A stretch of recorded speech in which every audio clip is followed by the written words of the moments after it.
When the story came to you, did you ever get stuck? Do you find yourself do you ever get writer's block? I mean, either one of you, do you ever get that? Or does it just this keep flowing and never? Do you want to answer and then I'll answer? Okay. Because you're meaner than I am. It's true, I am. I like to end on a positive note. And see, I think my answer for this is positive. Okay, that's why I get so confused when she says I'm mean about it. But I don't believe in writer's block. Okay. Writing, being a professional author is a job, and it's like any other job. Like when I taught high school for 15 years, sometimes I did not want to teach the children. I wanted to hit my alarm, call in a sub, and go back to sleep. Quite often, actually.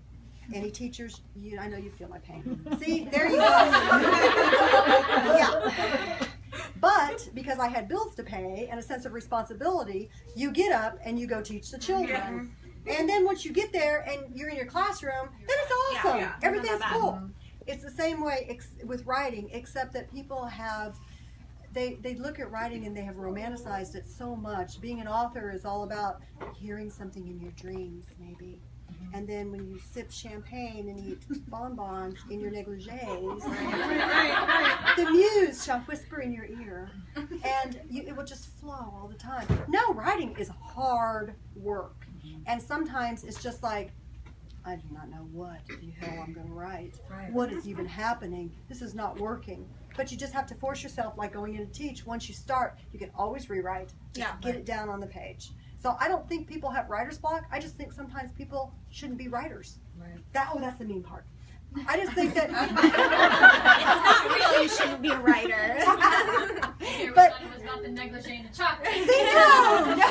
See, it's like I wanted to be a veterinarian, and I had really good grades, and I'm awesome in science, and I could have intellectually I could have been a veterinarian, and then I worked for a veterinarian. I don't like parasites, I don't like poop, and I don't like dead things. That pretty much rules out being a veterinarian, okay? And I think that's what happens with writers. It's like a job that you're like, ooh, I can read really well, I have a story I want to write, and then you start, and you don't have the tools. And I didn't have the tools to deal with parasites, right? Oh. And so then they just say, oh, I had writer's block, I just can't. No, it just isn't the job for you. You just aren't able to power through what you need to power through. Same thing, some people shouldn't be teachers, right? That's right. We won't even talk about administrators, okay? Just saying. That's how I think of it. Right. I think that sometimes it is real, because there are a lot of times whenever I do get stuck and I feel like you're drowning almost in what you're writing and you just can't find your way out of it. She calls her mom. I do call my mom. But I also leave.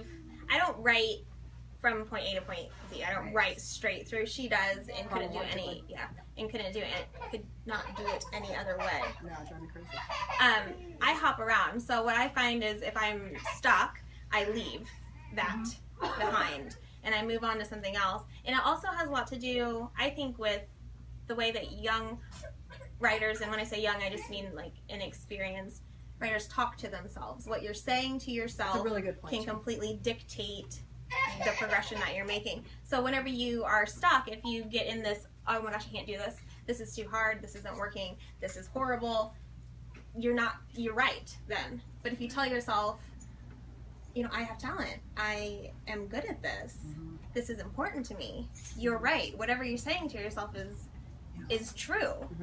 So you just have to change the way that you're talking to yourself. And also sometimes if you are constantly getting stuck at the same spot or with the same character, maybe there's something wrong with that character.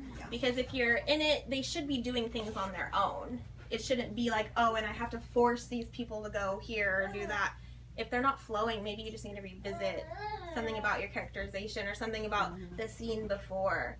Because I end up cutting scenes all the time whenever my characters have just stopped. They're just like hanging out like, I don't know what we're supposed to be doing. It used to happen to me all the time. And so I go back and if I cut like the previous scene that they were in, I find, oh, okay, totally freed myself.